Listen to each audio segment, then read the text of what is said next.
Okay, fine. So let us start. So we were discussing about the synchronous missions. So in that actually we understood what is the structure of a synchronous mission and what is meant by synchronous speed. And also actually we learned the armature reaction effect on the main field flux. So that's what we call as the armature reaction in the case of the synchronous missions. So we will extend the discussion. So now actually today we will start with the synchronous reactance. What is meant by synchronous reactance and what is meant by synchronous impedance. And then actually based on that actually we will try to establish an equivalent circuit for a synchronous machine, right? So equivalent circuit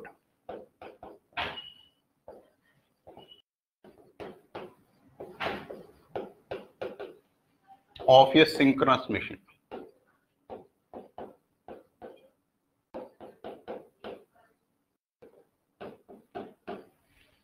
Now in this equivalent circuit of a synchronous machine, we need to understand the synchronous impedance. So what is meant by synchronous impedance is whenever there is a circuit, obviously it is expected that there is a resistance and there is an inductance because actually it's a coil. So the armature will contain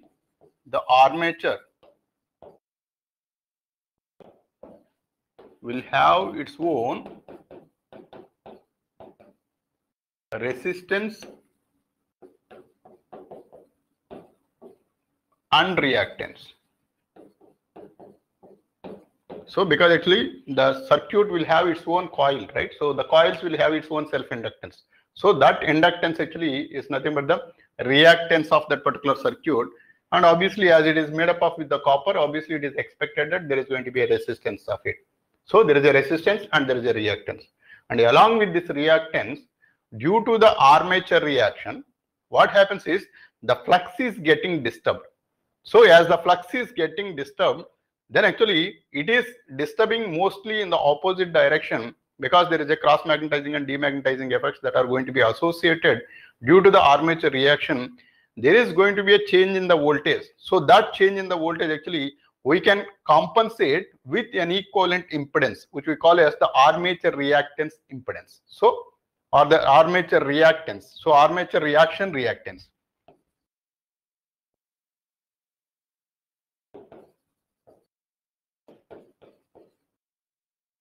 Reactance.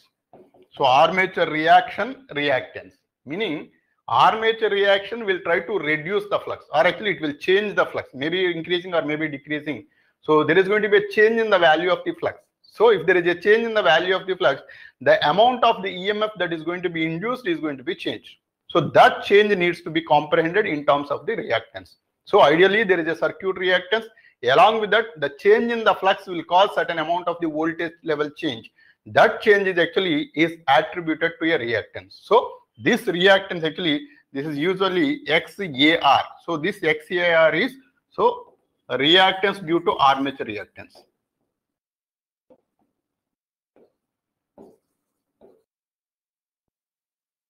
Armature reaction. Originally the circuit itself will have its own reactance. Can we call this as the XA? So which is the armature reactance. And this is, there is a resistance of RA also actually, which is the resistance of the circuit. So which is made up of the copper. Hence actually the total impedance of the circuit of the armature. And this can be, so RA plus J, XA plus XAR. So this is the original reactance. This is the reduction in the flux causes certain amount of the voltage drop that is attributed as the reactance drop. So that is XAR. And this is what we call as RA plus JXS, where XS is equal to XA plus XAR, and this is called as the synchronous reactance.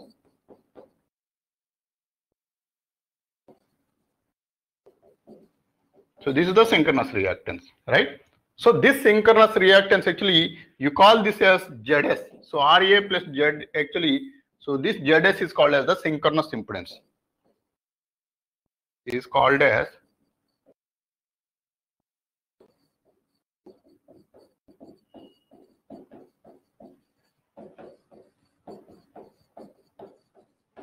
synchronous impedance, right? So this is the meaning of the synchronous impedance. Essentially, we are trying to attribute this as an impedance that impedance causes certain amount of the voltage drop. So now actually if you try to replace this with an equivalent circuit, and here there is going to be a voltage that is going to be induced, which is an alternating voltage which is going to be induced, and this is actually, suppose if you call this as EA, and there is going to be an armature resistance, and there is going to be a synchronous reactance, and this synchronous reactance which is inherently consists of XA plus XAR, and this is of RA, and then actually there is going to be a load impedance at this particular stage. So this is the load, and this is the alternator, and this is an equivalent circuit or a one phase equivalent circuit.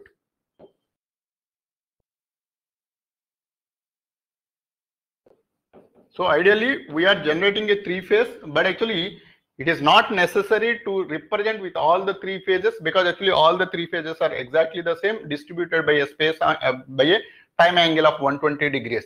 Hence actually this can be represented with a single circuit. So this is a one line diagram or a single line diagram which represents one phase, meaning three phases are exactly more or less replication of the same. So that is the meaning of it. Now this is the EA actually, which is the voltage that is going to be generated, and the voltage across these terminals actually, which we call this as the terminal voltage, actually this is what usually we represent with a reference voltage of V at an angle of 0. So this 0 is nothing but the reference angle.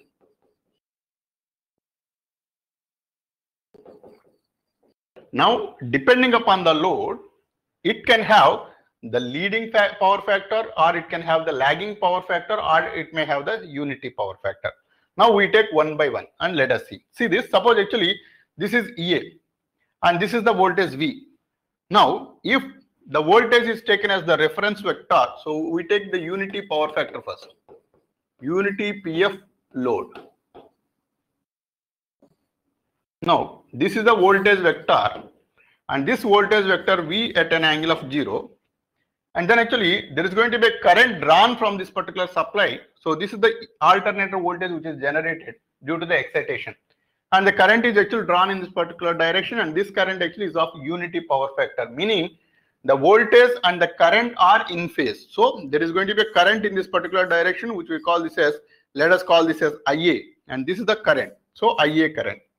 And IA obviously causes there is going to be a voltage drop in the resistance, and there is going to be a voltage drop in the reactance as well. So this is exactly in phase, so this is IA RA, and exactly perpendicular to this, so IA XA will be there, or XS, IA XS will be there, and this is the voltage that is going to be generated voltage, which is equal to EA. Now this angle whatever is there, and this angle actually is usually represented with an angle called delta. So this delta is sometimes even called as rotor angle. So this is called as the rotor angle, and this delta actually plays very crucial role in the case of the synchronous machine, because in the power systems actually we will be drawing the swing curves and the equal area criterion. Those are the two important topics from the power systems point of view. Almost every year the questions are going to be asked, but in that the fundamental concept is this delta. Now actually in the power flow equations actually I will show how this delta impacts the swing curves and all. Now see this, actually this is of IA and it is making an angle of delta, and this is the unity power factor case. Now the same thing actually can even be drawn for a lagging power factor and a leading power factor also. So again, if you draw for a lagging power factor, this is the voltage vector V at an angle of 0, and this is the current actually which is drawn at a lagging power factor of 5. So this is of IA, and there is going to be a voltage drop exactly in line with this current. So this is the IA RA drop, and perpendicular to this actually IA XS will be there, because most of the, so why I am drawing a bigger line for the XS is X value is far greater than RA. For all practical purpose, especially in the power systems, actually RA we treat as 0, because actually it is quite negligible when compared to the synchronous reactance. Hence actually RA we don't even consider in the analysis of the power systems. So this value is very less, and this value is very high, and hence actually now if you try to identify this, so this actually is making an angle of delta with respect to V. So this is E at an angle of delta, right? So this is IA RA and this is IA XA. So this is if you join this line, so this is called as IAZS or the synchronous impedance drop. So this is in the case of the lagging power factor.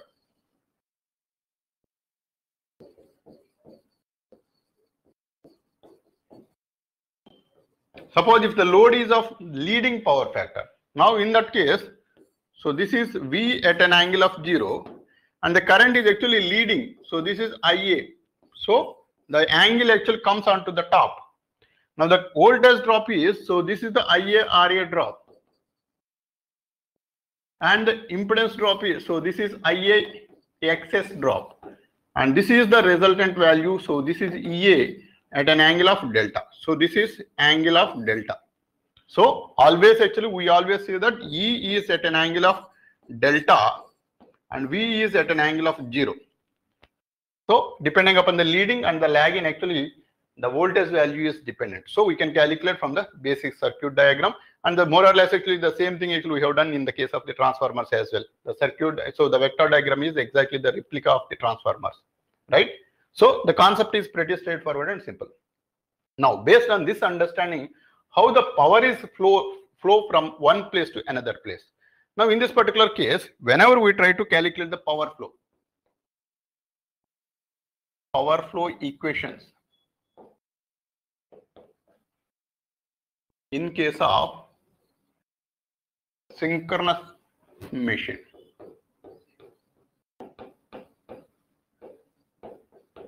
now the power flow equations. So whenever we try to calculate the power flow, so power actually is usually represented as P plus JQ, and P plus JQ is always expressed as V into I star. So this actually I have clearly explained in the case of the circuit analysis why we have to take in.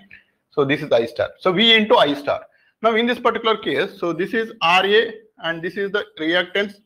So RA XS, and then actually there is going to be a load, and then actually this is the EMF that is going to be generated here, and this is of EA and this is of V at an angle of 0, and this EA is at an angle of delta, what we have discussed in the previous vector diagram. And in this actually this is drawn a current. So this current is going to be of I if you call this, or IA if you call it. So this is of V into IA star, and this is the power output. So this is the power output. So why we have to call this as the power output is, we have taken this voltage multiplied by the current, which is nothing but the power delivered to the load. So this is power delivered to the load.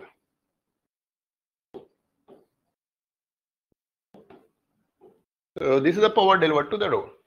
So power input actually is the power generated at this particular point. So that is what is called as the power input. So this is the power output what we are calculating now.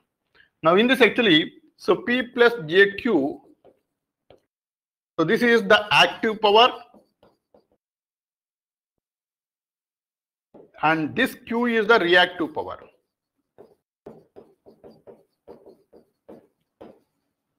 And this can be expressed as V at an angle of 0, and then IA, which is nothing but the current in this particular case. The current is actually E at an angle of delta minus V at an angle of 0 divided by the synchronous impedance.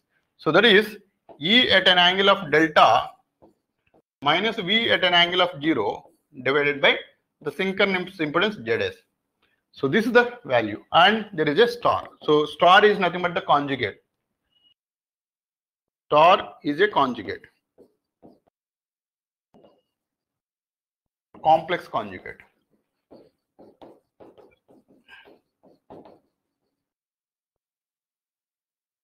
Now in this, so P plus JQ is equal to, so if you multiply it, now, so V at an angle of 0 and EA at an angle of delta minus V at an angle of 0 divided by, so this ZS at an angle of theta. So I call this as theta because actually from the impedance diagram, actually you can call this as, this is RA and this is XS and this angle is theta, and this actually we call this as alpha. So now this angle, we know that this is always 90 degrees. So theta is the power factor angle. So this power factor angle actually, so see this, so ZS at an angle of theta. So this can be written as V at an angle of 0, EA at an angle of delta minus theta minus V at an angle of minus theta and divided by Z and divided by Z. And there is a star on top of it. Now the star implies the conjugate. Conjugate means the imaginary part will be the negative. So if you wanted to make the conjugate, then actually this angle will become negative, and then actually the magnitude will not make any difference in the case of the conjugate. Obviously it is expected that way. So that is, so x plus iy and whole star, actually this is going to be of x minus iy. So this is the star of it. Now in this, actually this star, actually it makes a negative sign. So how it makes a negative sign? The imaginary part, actually it will make the negative part. That's why actually this is called as a complex conjugate. That means you can just change the angle. So this actually the radius at an angle of theta, and this is the radius at an angle of minus theta. Meaning r is actually x square plus y square under root, and theta is tan inverse of y by x. Now see this. So this actually exactly correlates. So even in this case also x square plus y square under root, which is the value of r.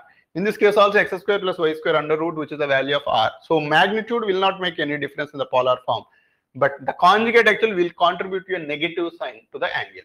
So exactly the same thing actually we do it here. This star you can replace by making the opposite sign. So this is P plus JQ is equal to V at an angle of 0. And then, so this is EA at an angle of delta minus theta will become theta minus delta. Minus. So this is V by ZS at an angle of minus theta will become plus theta.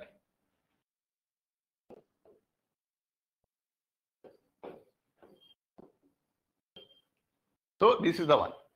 Now if you multiply this V also inside, then actually V into EA divided by ZS at an angle of theta minus delta minus V square divided by ZS at an angle of theta.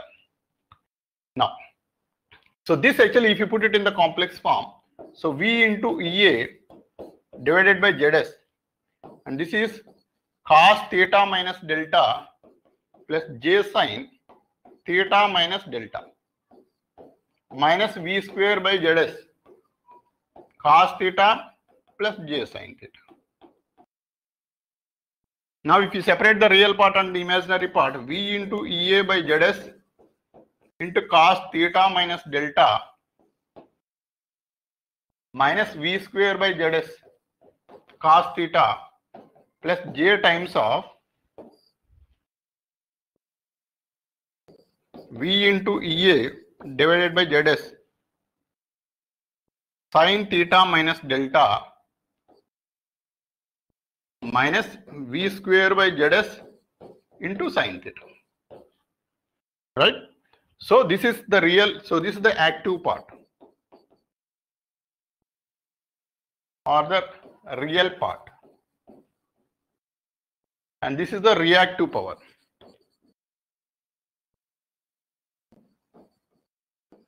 So this is the reactive power. So active power and reactive power are separately calculated. Now from this actually we can take some approximations, and then actually we can make a simplified equations for the active power, because actually active power is actually very crucial to understand. Now in the case of the, so P is actually V into EA by ZS, V into EA by ZS into cos theta minus delta minus V square by ZS into cos theta.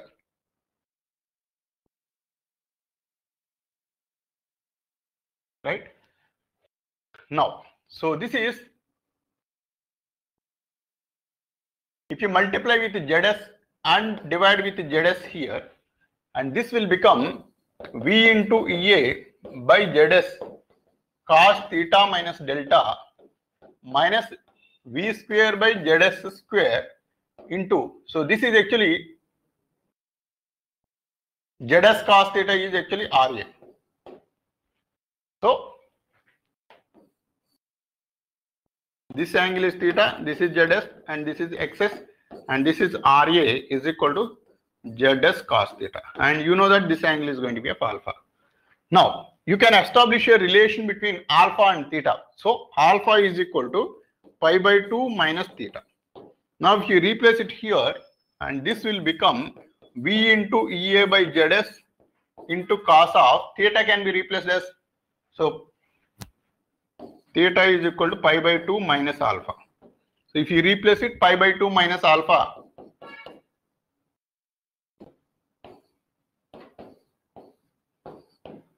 minus V square by ZS square into RA. V into EA by ZS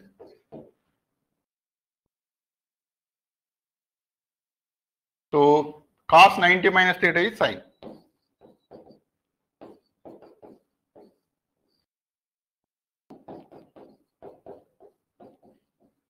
Just a minute, I'll cross check.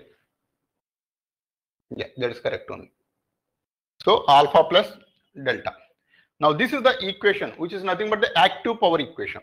So this active power equation, we take one more approximation. As I said earlier, in the case of the power systems, whenever we are going to deal with, there actually we take the fundamental assumption that the resistance is always negligible and the reactance is the most dominating part of it. So this impedance diagram actually most of the time this is how it is. So if this is the case and this part is RA and this part is XS, then actually RA and XS, out of this actually this part can be completely neglected because XS is most dominating. Now in such case actually we can say that alpha will become 0 because actually this is the alpha angle. So this alpha equal to 0 if RA is equal to 0. So that is if RA is neglected. So for all practical cases,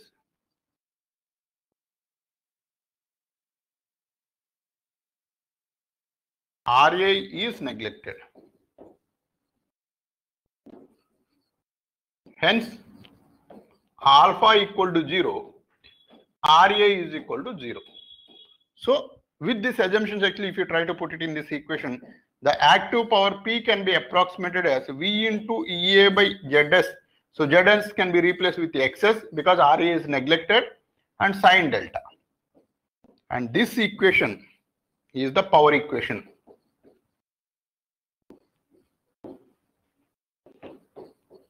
In synchronous machine.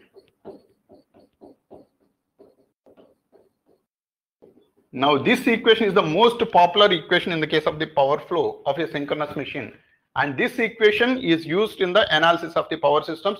There actually to derive the swing curves or actually to identify the equal area criterion, this equation actually we rigorously use it. Got it? So this is the power flow equation. Do you have any questions on this? So this is the active power. In the same way, actually, we can even derive the reactive power as well. So do you have any questions on this understanding? Any questions? No? Okay. Okay. So the reactive power also we can simplify. So Q can be expressed as, so reactive power part is V into EA by ZS sine theta minus delta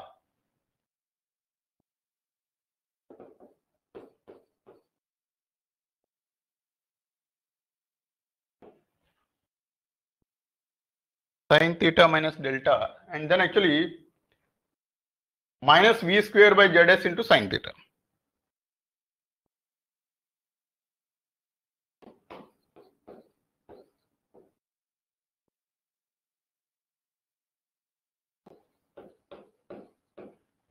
V square by ZS into sine theta. Now this is V into EA by ZS into, again if you replace, theta is equal to pi by 2 minus alpha. Pi by 2 minus alpha.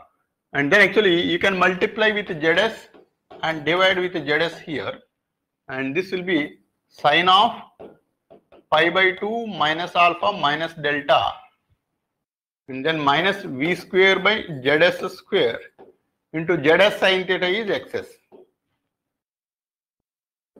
So this is V into EA by ZS into, so sine 90 minus theta is cos theta, so cos alpha plus delta minus V square XS divided by ZS square. So this is the reactive power equation Q. Now, if we neglect RA, then so this Q will become V into EA by XS cos of alpha plus delta. Alpha can be neglected because if RA is 0, then alpha is also 0.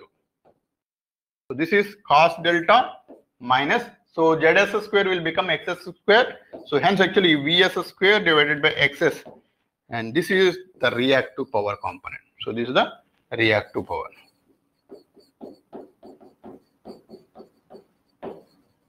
So after approximation of RA equal to 0. Got it?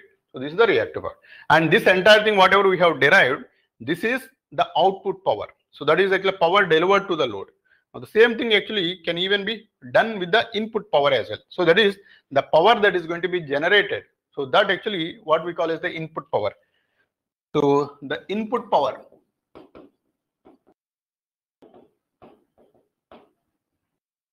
So input power actually, this is RA.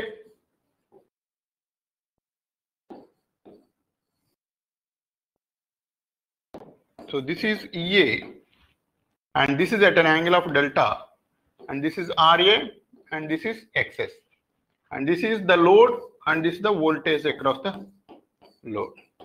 Now the input power.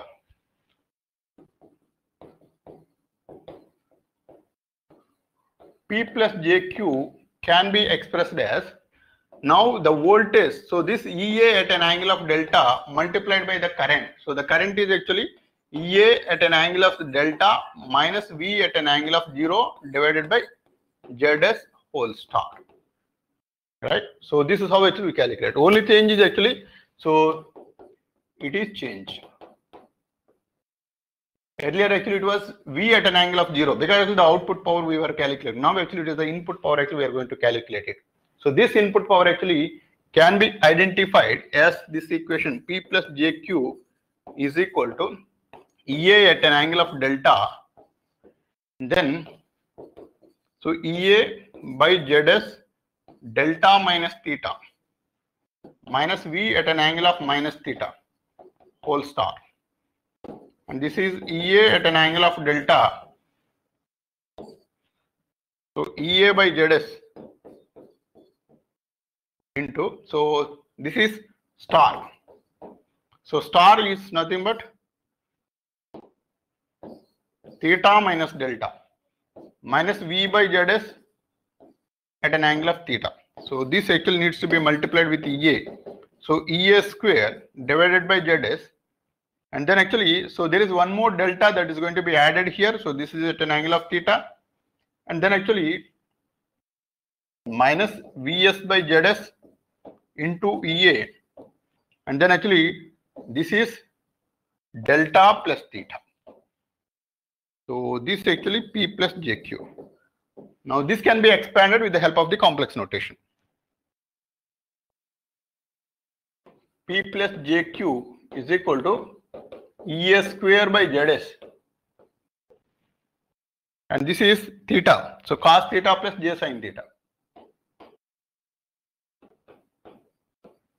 minus VS into, so V into EA by ZS, V into EA by ZS into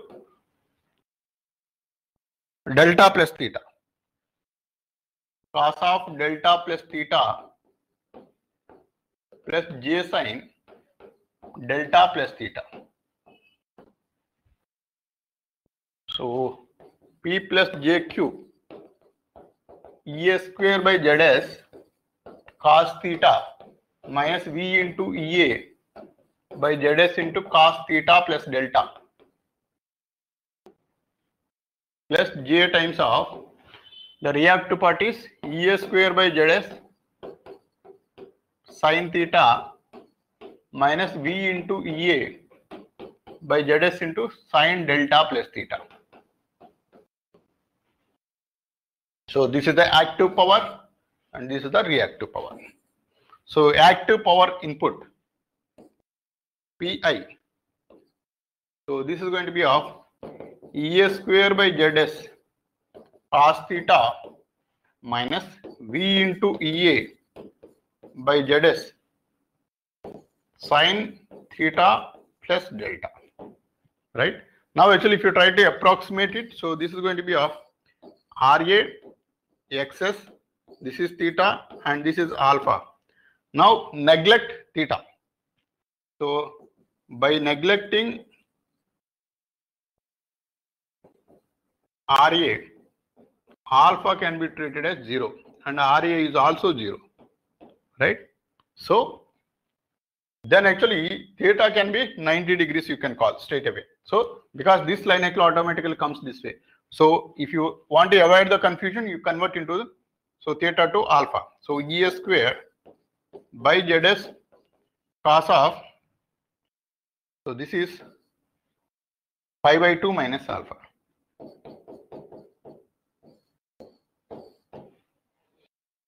Minus V into EA by ZS into sin of pi by 2 minus alpha plus delta.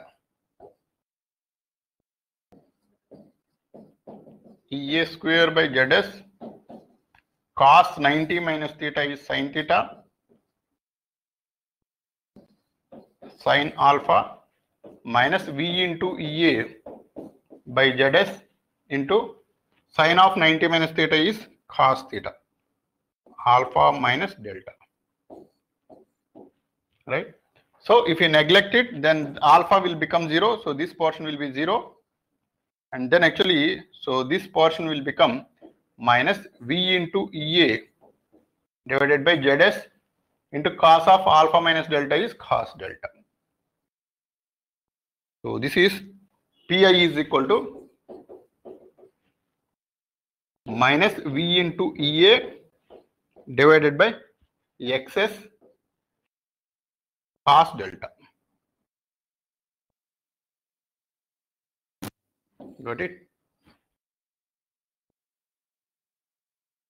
Let me cross check it.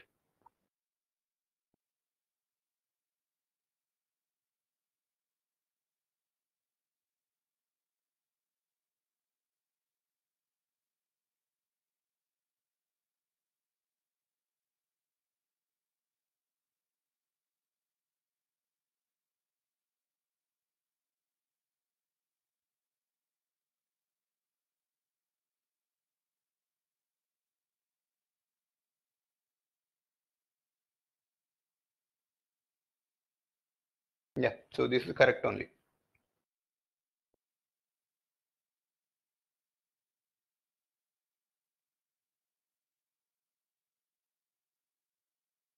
So similarly, actually we can prove that the reactive power Q is equal to, so EA square by ZS square into XS, EA square by ZS square into XS minus V into EF by ZS minus V into EF EA by ZS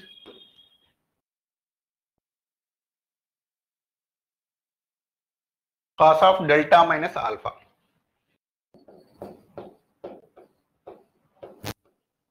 Got it? So this is how actually you can calculate the active power input and the reactive power input and active power output and the reactive power output. Now here actually what we have done is the power actually which was generated, but actually actual prime mover input, if you notice the prime mover input,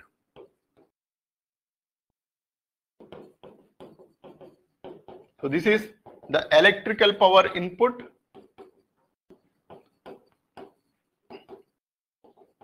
plus friction and windage losses.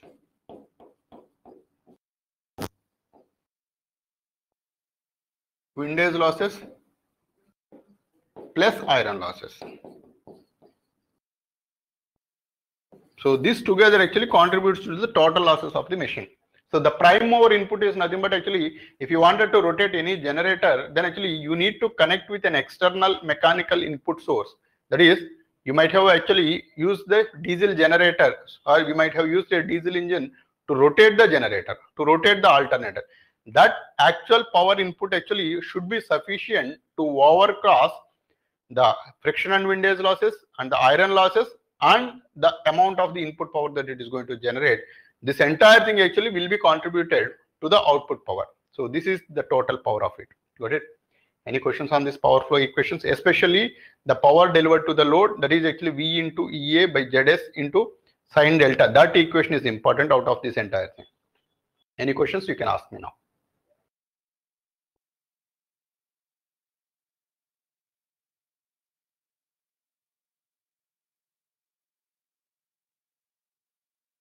Fine. Okay. So the next concept is voltage regulation. So this concept I just introduced. There are many methods that are there in this. So voltage regulation.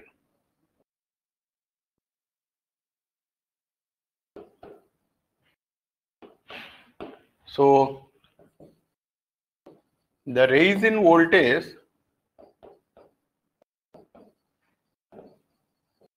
at the load from full load to no load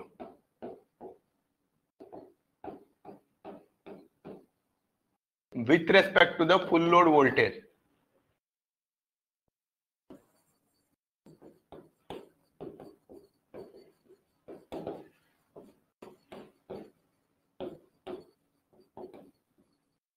is called voltage regulation. So this is the same definition actually what we have given in the case of the transformer cell as well. So here actually there is a resistance, there is a reactance, there is a load. And here the voltage source which is generating the voltage, and this value is EA at an angle of delta, and this is V at an angle of 0, and this is RA, and this is JXS. Right? So now in this actually, when there is no load, the voltage across this is actually, this is completely EA. So that means whatever the voltage that is generated is straight away there at the output because there is no load on the right side. Got it? So will this derivation be asked in the UPSC? Usually it won't be asked, right? But to understand the power flow equations, actually we have to be aware of all these things. Yeah. Fine. So this is actually EA. So EA, and initially this is going to be of EA. The rise in voltage. So initial actually it is of EA, and then actually there is a voltage drop obviously when there is a load that is getting connected, because actually when there is a load that is getting connected, then there is going to be a current that is going to be drawn in this particular case. So if the current is drawn, obviously there is going to be a voltage drop across this. That voltage drop actually we need to be considering the percentage regulation. So this percentage regulation is EA magnitude minus V magnitude divided by V magnitude into 100, and this is what is called as the percentage regulation. So if the 100 is not required, then actually we call this as the per unit regulation. So per unit regulation is equal to EA minus V divided by V, and this is called as the PU regulation, per unit regulation. Right? So this is how actually we calculate. This is the standard method in any AC machine. Actually, this is how actually we calculate the percentage regulation or the per unit regulation. Now, to identify this regulation magnitude, because this is very, very essential in the case of the alternator, because the voltage needs to be maintained constant irrespective of the load that is going to be present on the machine. So that is a fundamental requirement of any alternator or any generator. So irrespective of whatever the load, suppose actually in our house actually, if one light is on, then actually everything is good. Suppose if 10 lights are on, then actually there is going to be dim in all the lights. In certain cases, actually the tube lights are actually not even turned on because actually the voltage is going to be dropped out. So the voltage is getting dropped because we were drawing more and more amount of the current. That you can make out from here. So if there is only 1 ampere that was drawn, then actually the voltage drop is corresponding to 1 ampere.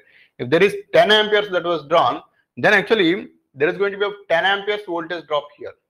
So 10 amperes multiplied by the impedance actually will be the voltage drop here.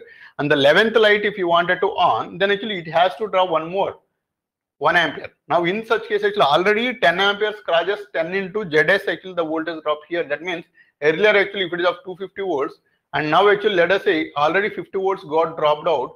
Now actually if you wanted to turn on any particular light, you need at least minimum of 200 volts. So if the voltage is lesser than 200 volts, because actually 50 volts is already dropped here, Now in such case, actually the other light, if you on it, then it is going to be turned on.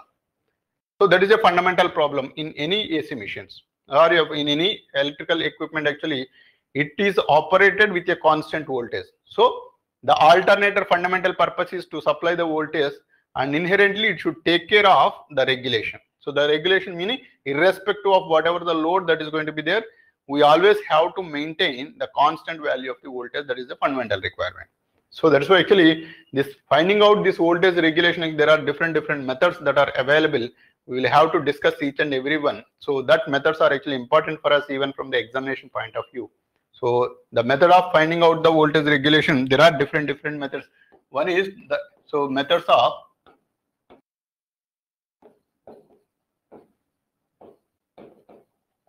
finding voltage regulation.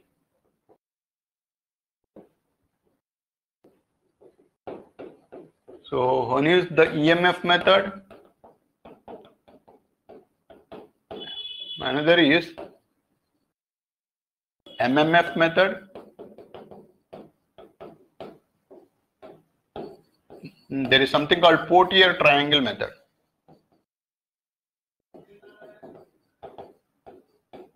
So these are the methods actually that we can make use to identify the voltage regulation in the case of the alternators. Got it?